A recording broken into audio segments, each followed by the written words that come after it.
Have you ever walked into an old antique shop where the air feels colder, the silence feels heavy, and every object seems to be watching you? Antique shops are said to hold forgotten memories, but some memories refuse to rest.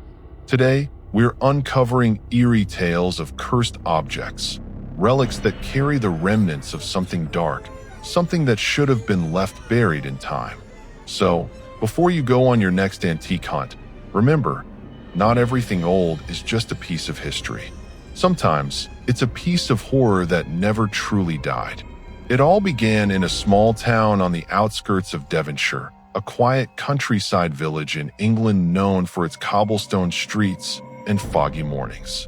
There, tucked between a florist and a bakery, stood an old antique shop named Hollow and Ash Relics. The owner, an elderly woman named Evelyn Morrow, had been running it for decades.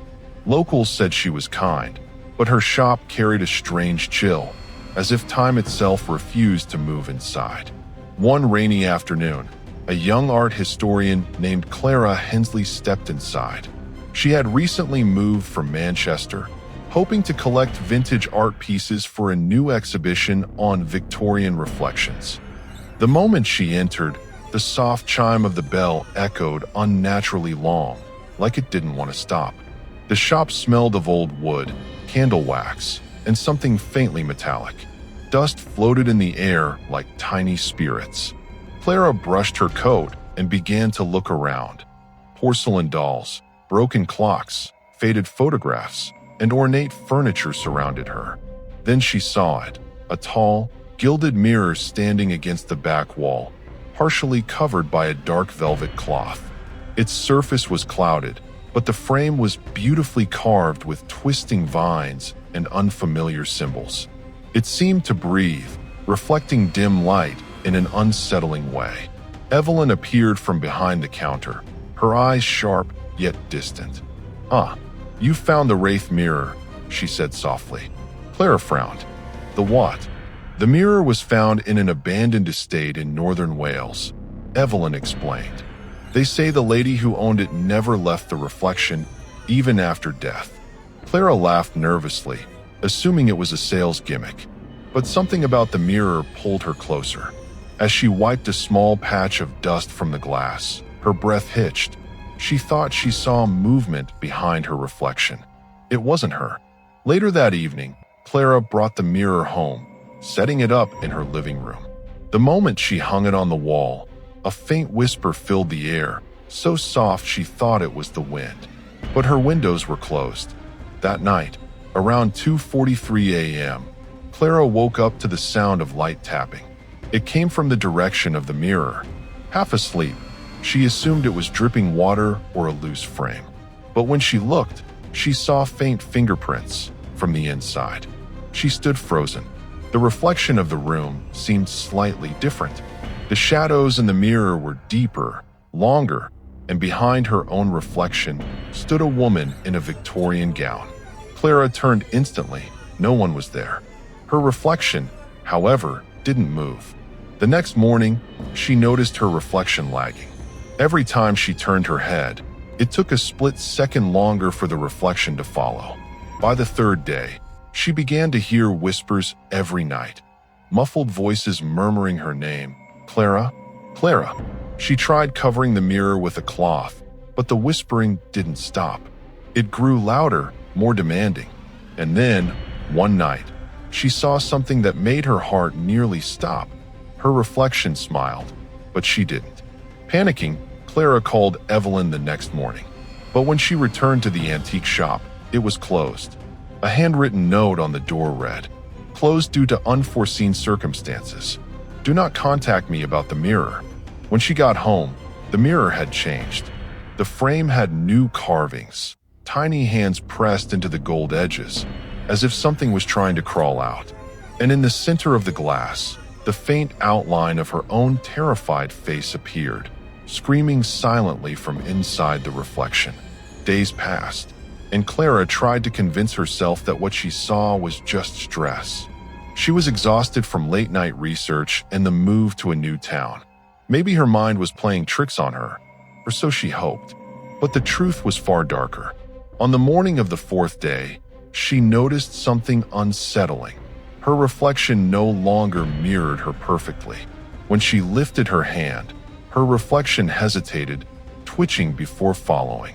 And sometimes its eyes didn't align with hers. The whispers grew louder each night, forming clearer sentences. "You took my place, you shouldn't have looked." Terrified, Clara decided to remove the mirror. She tried pulling it off the wall, but it wouldn't budge. It felt fused to the surface, as if it had grown roots inside her home. When she pried at the frame, she noticed something oozing out from the edges, a dark, sticky liquid that smelled faintly of rust and earth. Her phone suddenly rang. It was an unknown number.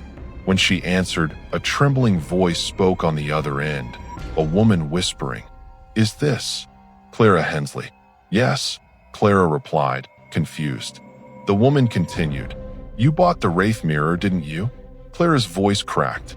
"Who is this?" The woman took a deep breath. "My name is Lydia Crane. I'm a historian from Bangor. That mirror once belonged to Lady Elsbeth Varro, who disappeared in 1886. Every owner who's ever taken that mirror has met the same fate. Their reflection replaces them." Clara's heart raced. "Replaces them? What do you mean?" Lydia hesitated. "The mirror feeds on guilt and fear. It lures those who stare too long. Their reflection becomes alive, watching, waiting. When it's ready, it takes over." Before Clara could respond, her phone suddenly went silent. The call ended with a burst of static, followed by a faint whisper through the speaker. "She's watching you." She threw the phone across the room, shaking. Slowly, her eyes turned toward the mirror again. The cloth she'd draped over it was now on the floor.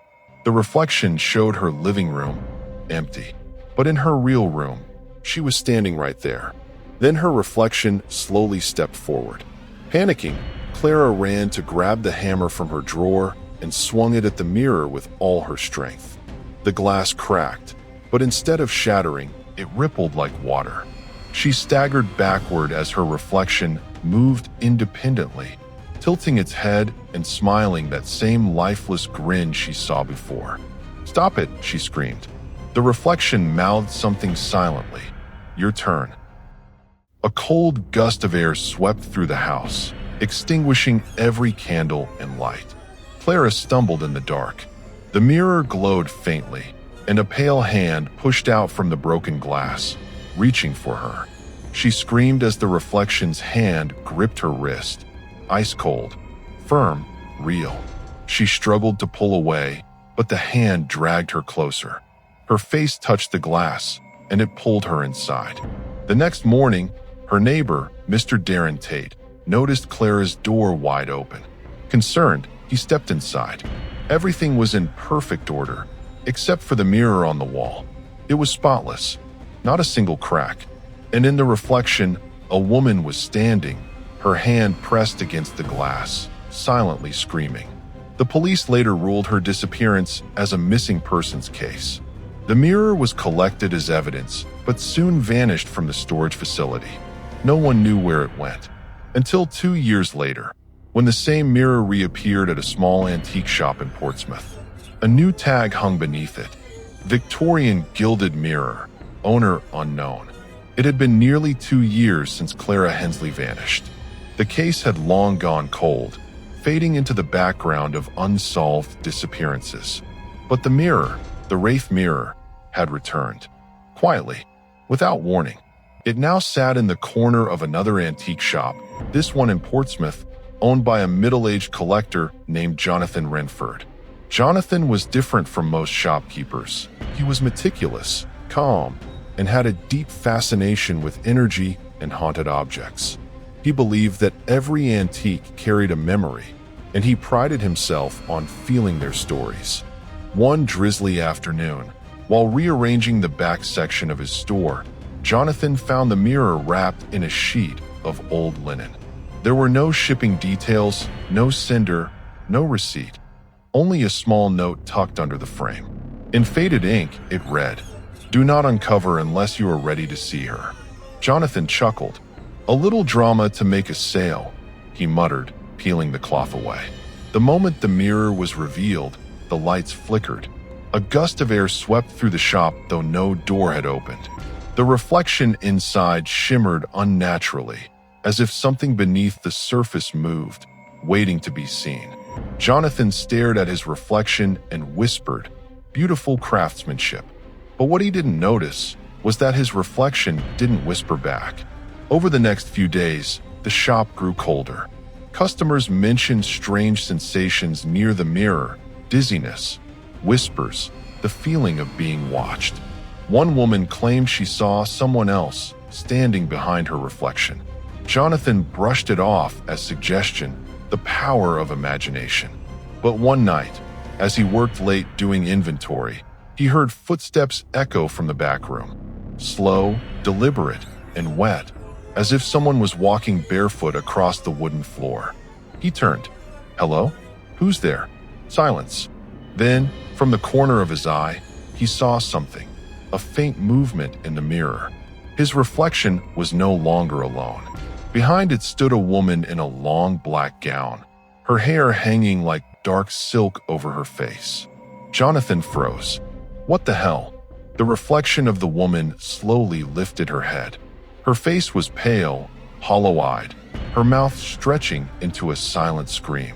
Jonathan stumbled backward, knocking over a shelf. When he looked again, the reflection had returned to normal, just him, trembling. The next morning, Jonathan tried to move the mirror out of his shop.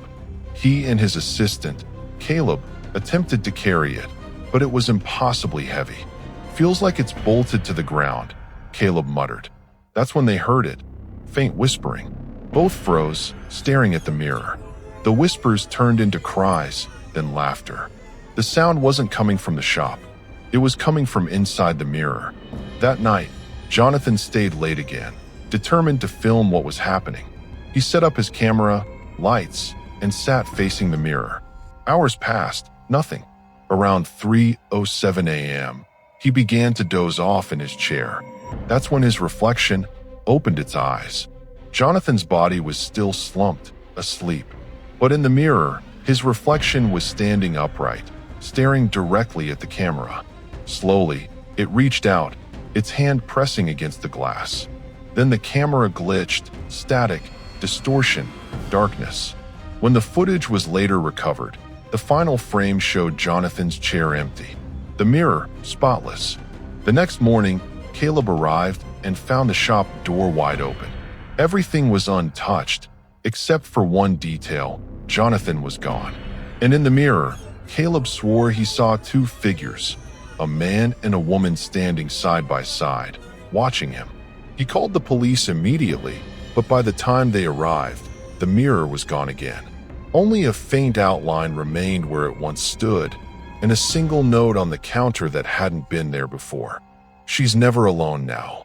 A month later, an online auction site listed an item for sale. Antique Victorian mirror, unique gilded frame, slight distortion, rare find. Seller, unknown. Location, Glasgow. And the listing photo? If you looked closely, you could see a pale woman and a shadowy figure standing behind the reflection of the photographer, watching. The mirror's story had now stretched across decades, maybe even centuries. Every few years, it reappeared, always finding its way into someone's hands, leaving a trail of unexplained disappearances and whispered dread. But to truly understand the curse, we have to go back, far back, to where it all began. To 1886, in the cold, mist-covered hills of North Wales, stood a sprawling estate known as Varro Manor. It belonged to Lady Elsbeth Varro, a woman both admired and feared. She was known for her beauty, her wealth, and her obsession with the occult. Locals said she held seances in her grand ballroom, claiming she could speak with spirits through mirrors, windows, as she called them, to the world beyond. Elsbeth had been widowed at 29. Her husband, Lord Gregory Varro, died mysteriously after locking himself in his study one evening. Some said she drove him mad. Others whispered that she had made a pact with something not human, a shadow that lived inside her favorite possession, an enormous gilded mirror imported from a French monastery. On the night of her disappearance, Elsbeth hosted her final gathering. 7 guests arrived, noblemen, scholars, and artists, all intrigued by her experiments with the supernatural. In the center of the ballroom stood the mirror, draped in black silk. Candles surrounded it, flickering under the cold draft that seeped through the hall. As midnight struck, Elsbeth addressed her guests with a trembling voice. "Tonight, I will show you what lies behind the glass, and who waits for us when the light fades." Her maid, Martha Kellen, later testified that Elsbeth spoke to her reflection as if it were alive. The mirror's surface rippled like water, and a faint, distorted voice answered back. Martha described hearing a chorus of whispers, hundreds of voices echoing from within. Then the candles extinguished, plunging the room into darkness. When light returned, Lady Elsbeth was gone. Her guests found no trace of her. Only her reflection remained, standing within the mirror, eyes open wide in silent terror. The manor was abandoned soon after. The mirror, however, was later taken by collectors, priests, and museums, all attempting to destroy or contain it. None succeeded. One clergyman tried to exorcise it and was found lifeless the next day, his face pressed against the mirror, frozen mid-scream. Records from 1904 show that the artifact was listed as Mirror of Varro, cursed, unfit for display. It passed through private collections, each owner dying under strange circumstances. In 1952, it vanished during a fire at a storage warehouse in Liverpool. Decades later, it resurfaced in Evelyn Morrow's shop, hollow and ash relics. When interviewed by local historian Lydia Crane, Evelyn confessed something chilling. "The mirror always returns. You don't find it, it finds you. Every time someone dies through it, another piece of their soul becomes trapped inside. That's why the reflection changes. It's never just one person anymore." Lydia devoted years to researching the Varro curse, uncovering more than a dozen missing persons linked to the mirror, from aristocrats to collectors, even a young girl from Birmingham in 1976. But every lead ended the same way. The mirror reappeared elsewhere, untouched, unaged, and waiting. One particular note from Evelyn's private diary revealed the most disturbing truth yet. The mirror doesn't just take souls, it stores them. Each new victim strengthens the one inside, the lady who watches. When the last reflection is claimed, she will walk free again. Lydia realized what this meant. Every disappearance wasn't random. The mirror was completing something unfinished. And with Clara and Jonathan gone, she feared the curse was nearing its end. In her final field note, dated October 14th, 2021, Lydia wrote, "The mirror has surfaced again. I've traced its location to a private collector in Glasgow.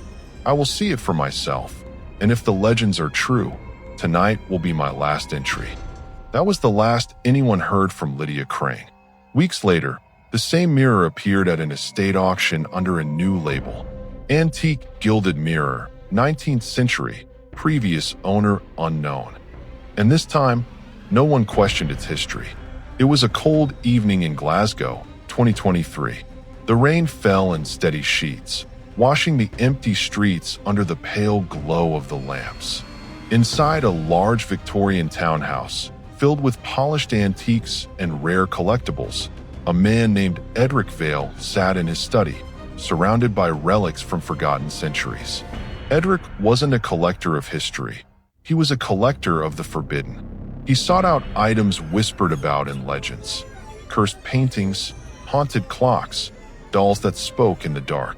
So when an anonymous seller offered him a mirror once owned by Lady Elsbeth Varro, Edric didn't hesitate.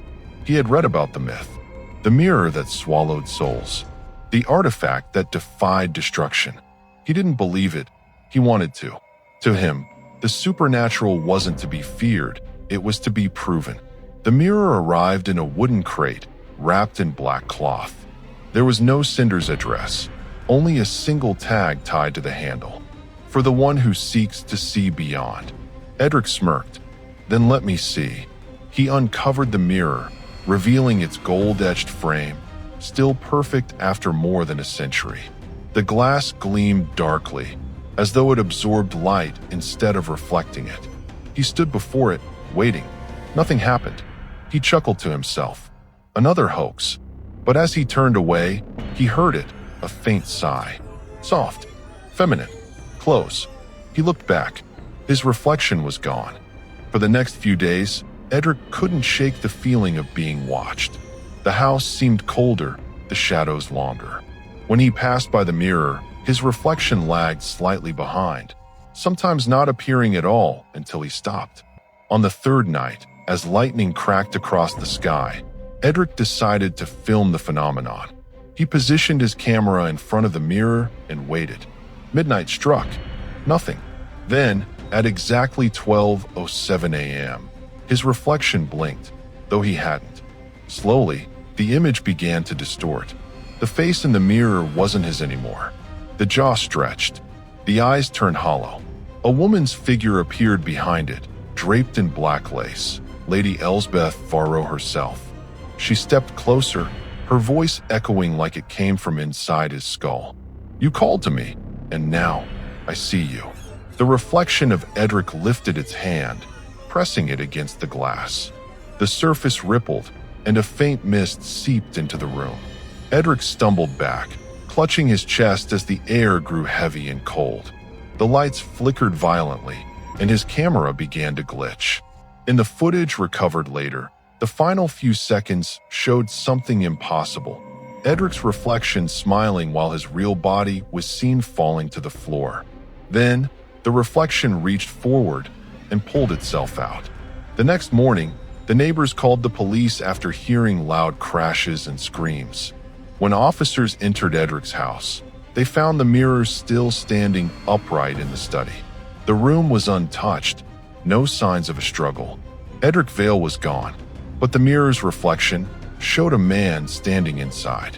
His mouth open, eyes wide with horror, and beside him, the faint silhouette of Lady Elsbeth, smiling. Weeks later, the mirror was listed for sale once again, this time at a high-end antique fair in London. The seller, an unnamed dealer, told potential buyers it came from a private collection with supernatural folklore. One curious visitor, a young woman named Marina Crow, admired its craftsmanship. She asked about the symbols on the frame, tracing one with her fingertip. The seller smiled faintly. That one means reflection. As she turned to leave, her reflection in the mirror didn't. It lingered, staring back, just a moment too long. Over the years, the Wraith mirror has appeared in countless places: auctions, private homes, galleries, even museums. Each time, it vanishes after a death. Each time, it returns pristine, waiting for the next curious soul. Historians who study it believe the mirror was never cursed by Elsbeth Farrow. Instead, it created her. The mirror itself is the entity, an ancient consciousness that feeds on human vanity and fear, using reflections as its doorway. And if you ever find yourself in a small antique shop, and you see a mirror that seems just a bit too perfect, with carvings of vines and faces along the edge, walk away. Because once you look long enough, it looks back. If you enjoyed this story and felt a chill down your spine, make sure to like this video and subscribe to the channel for more horrifying, mysterious tales from the shadows. Have you ever experienced something strange with an old object, a mirror, a doll, or a piece of jewelry? Share your experience in the comments below. Your story might be featured in our next video. And remember, share this video with those who love a good scare, or those who think they're brave enough to face what hides behind the glass. Because sometimes curiosity doesn't just kill the cat, it takes the reflection too.